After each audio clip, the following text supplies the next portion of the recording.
Now we are discussing group of thyristor family devices.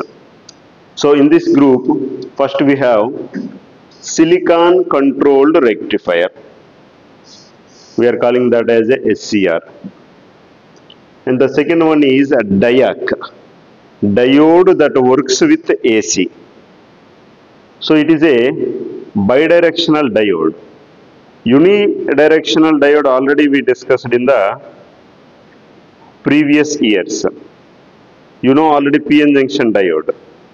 So this is PN junction diode, but the speciality of this diode is it is a bidirectional diode. It works as a diode in both directions. That's why we are calling as a DIAC, bidirectional diode thyristor. Next one, triode that works with AC. So it is a bidirectional triode thyristor. SCR controls the power only in one direction. Triac controls the power in both the directions. So it is nothing but an SCR in dual directions. Next one is GTO SCR. GTO SCR means gate turn off SCR. Here we can turn on the SCR by using the gate current. But we cannot turn off the SCR by reducing the gate current.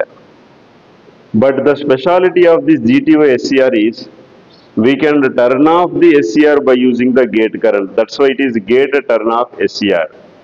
Next one is silicon unidirectional switch and silicon bidirectional switch, silicon controlled switch, asymmetrical SCR, light activated SCR, reverse conducting SCR, static induction thyristor, MOS, metal oxide semiconductor field effect transistor we have discussed.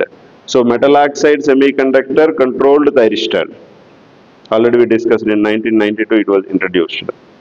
Field effect transistor controlled thyristor, programmable unijunction thyristor. So we can program it. And finally Shockley diode. These are the group of thyristor family devices.